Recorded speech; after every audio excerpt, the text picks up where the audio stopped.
Imagine a different world. Your 8-year-old daughter has diabetes.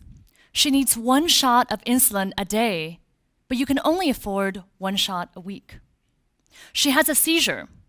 You bring her to the hospital, but they turn her away because you're $5 short. You've been coughing up blood and losing weight. You're diagnosed with lung cancer. It's early and surgery will cure you, but the operation is 3 times what your family makes per year. You go back to your village and prepare to die. Maybe you're a wealthier person. Your wife needs to have her gallbladder removed and you can afford it. But everyone knows that you have to have additional funds ready because you need to pay the surgeon extra under the table. If you have lots of money, you can get just about anything you want. An MRI or 2, no problem. A kidney, that can be managed too. Impartial advice is the only thing money can't buy. Your doctor says that you have to take a new medication, but how do you know whether to believe him? You know that he gets paid by drug companies. Everyone has skin in the game. If you're a doctor, this world isn't nirvana either. Primary care doctors get paid the same amount as garbage collectors, so most have quit. Specialists are paid more, but because they're paid more to do more, the cost of healthcare is escalating out of control. And because patients pay so much for healthcare, they're angry when things don't go their way. A patient upset about the results of a sinus procedure stabbed his doctor with a butcher knife 20 times until she bled to death. Family members of deceased patients protest every day outside of hospitals. The sad thing is, most people can remember when things weren't like this. Just 30 years ago, this country had one of the best primary care systems in the world. Doctors were trusted and revered. Healthcare was virtually free, and everyone had access to primary and preventive care. So what is this world? The cynics among us will say that this mess is healthcare in the US. The idealists will say that such a dystopic society cannot exist. Actually, this is China today. And I'll argue that unless we change course, this is what the US is on the fast track to becoming. I never thought that I'd be here to give a talk on China. China is the land of my birth, but it's not my country. My parents were dissidents. They were jailed and tortured during the Cultural Revolution. And I grew up believing that the values that matter are liberty, democracy, equity, and justice. Well, I like to tell people that I became a doctor because I was ill as a child and I went to see so many doctors, but that's not the whole truth. Actually, when I was in 2nd grade, my teacher thought that my handwriting was so bad that she showed it to my entire class to see. Well, that's pretty embarrassing, but then my principal found out. And instead of feeling sorry for me, she displayed my homework assignment to the entire school. Now, this was China, and that meant 8,000 students saw my bad penmanship. They really took penmanship seriously in China, and they saw my name on it. So I was mortified, and I thought, I'm not going back to school ever. And then my mother said to me, well, look on the bright side. I mean, everyone in China at that time wanted to be a doctor, so this means that you're way on the fast track to becoming a doctor. Well, I was 8 when my parents and I left China and came to the US on political asylum. We moved to this little town in the mountains of Utah, and all I wanted to do was to fit in.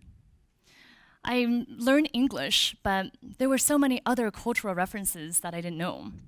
A classmate told me that he went to the dentist and got kryptonite, and I went around asking people what type of filling that was or where I could get some.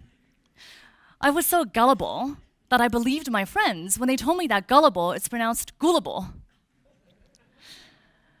Well, eventually I did become a doctor in my adopted country here in the US, and I didn't think much about China. Actually, I was doing work in Africa, and most of my work was based out of the US or Africa, until I met a man in a bookstore in London.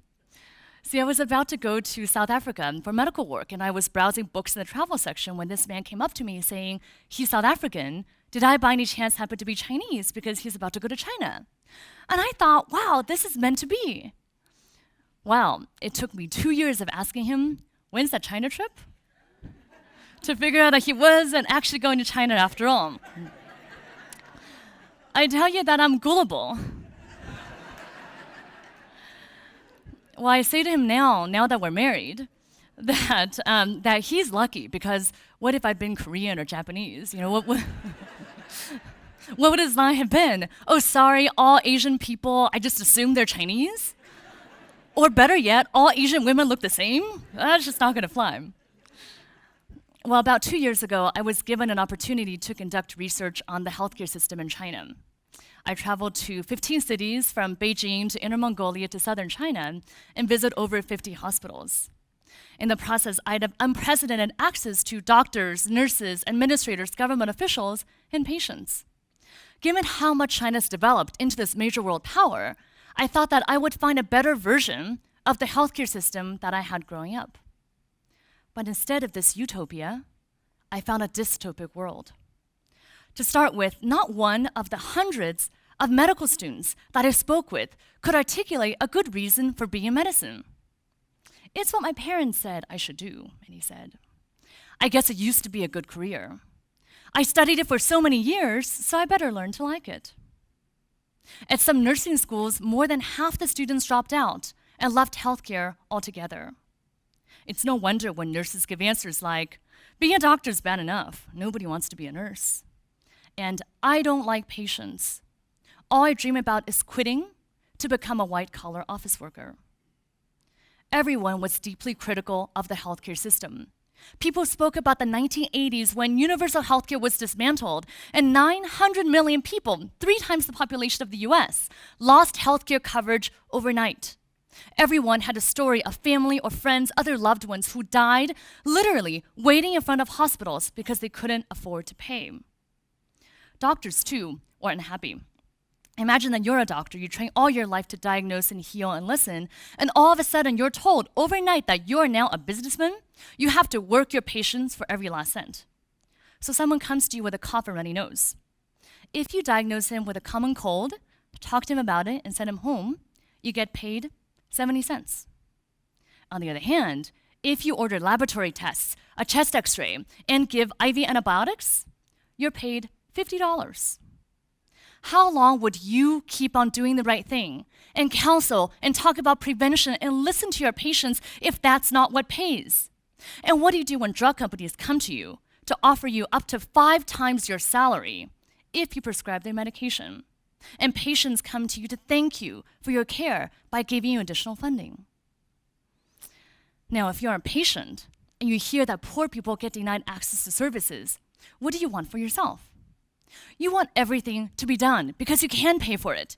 And because you have the money, nobody's going to tell you about the risk of radiation of a CT scan, or that the newest, latest medication is actually untested, or that the invasive procedure you're asking about is dangerous. People got what they wanted, but at what cost? No doubt, China has been very successful. The government has lifted millions out of poverty. It is a major world power. My father just went back to China to visit, and he couldn't even recognize the street that he grew up on. That's how much has developed. But there's a fundamental problem, a blind spot that's been missed in this rush towards economic reform. That blind spot is our belief that being a consumer enables choice, and that choice is power. Now, I'm all for giving people information to have choices. But turning patients into consumers means that healthcare is no longer a right. It's a commodity, just like buying a computer. So your computer breaks down. You go to the store. If you don't have money, nobody's going to give you a computer.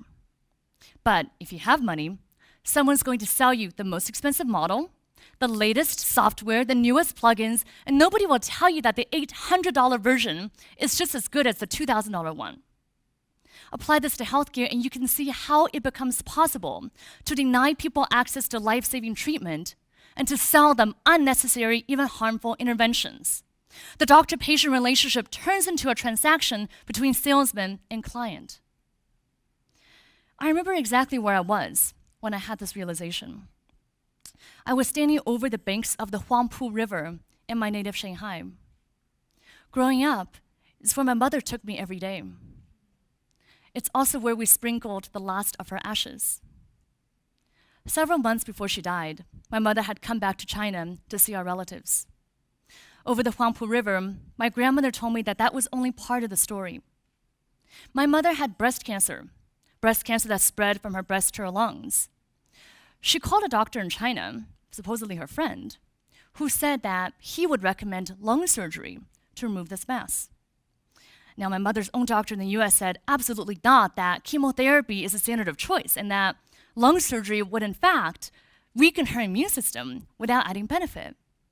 But my mother became so convinced that she needed everything to be done.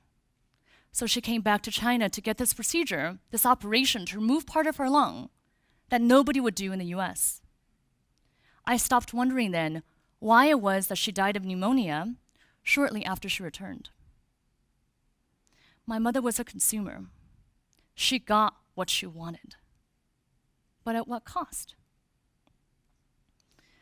That blind spot and the consequences are not unique to China. I think of the US, where our healthcare costs are escalating out of control. By 2020, we'll be spending a quarter out of every dollar on healthcare. While millions of people are uninsured or underinsured, 30% of all tests and treatments done are unnecessary. It's far more profitable to peddle drugs and procedures than it is to talk about prevention. 1 in 3 doctors in the US, according to the New England Journal of Medicine, gets directly paid by drug companies or medical device companies. And doctors here in the US are scared, not of patients killing us, but of patients suing us. So I ask you then, with this system of inequitous, inefficient, sick care, how far are we from the dystopia in China? As we think about the future of China, the US, and beyond, I urge us to keep 3 things in mind. First, as a society, we must decide that there are some things that are not for sale. Healthcare is a right. Protecting the environment. Some things are not commodities, and we have to safeguard these resources. Second, we need to realign incentives to help people be their best selves. In the US and in China and other places, I've worked with many excellent doctors and nurses, people who genuinely mean well, who went into the profession for the right reasons, to care and help people. Even the person who did my mother's surgery, I don't believe that he meant to do her harm. People don't intend to be swayed by monetary incentives, and we don't like to believe that we are that one person in psychology studies, the one outlier who can resist temptation. But why not just eliminate these pressures that make most people lose their way? Third, start with our principles and hold on tight. When I was visiting medical schools in China, I attended the induction ceremonies where students receive their white coats and recite the Hippocratic Oath. At one of the schools, the head professor, Professor Wu, asked the students to repeat after him. The last line was, "I, Professor Wu, hereby solemnly swear." I watched as every single student repeated that line verbatim after him with his name, Professor Wu, instead of their own. It's not enough to just know our lines. We must all be mindful of our mission that's bigger than ourselves. Now, by no means am I romanticizing the communist state that's caused my family so much harm. When my husband and I first met, he asked me what I consider myself, and I said without hesitation that I'm American, because it's the American values of liberty, democracy, equity, and justice that I feel so passionately about. But capitalism doesn't have to equate consumerism. And the beauty of a democracy is that all of us as citizens can decide what type of society we want to live in. I also don't intend to perpetuate the stereotype of the all-knowing American who's telling other countries how to do things. In fact, I'd like to end today by challenging you with one final thought. Could it be that China is in the position it is today because of the US? In the 1970s, after the revolution, Chinese leaders were deliberating how to redesign their society. They saw our decisions about how we design our healthcare system, how we set our social priorities, and followed us. Maybe it's partially our fault that China has the dystopia it does today. To prevent further problems in our country, and to stop the rest of the world from following us down this path, we have to make a difficult decision. We must decide if it's important for us to preserve our core tenets of liberty, democracy, equity, and justice. If not, we know what the future will hold. If so, we must commit now to our principles and our mission. Thank you.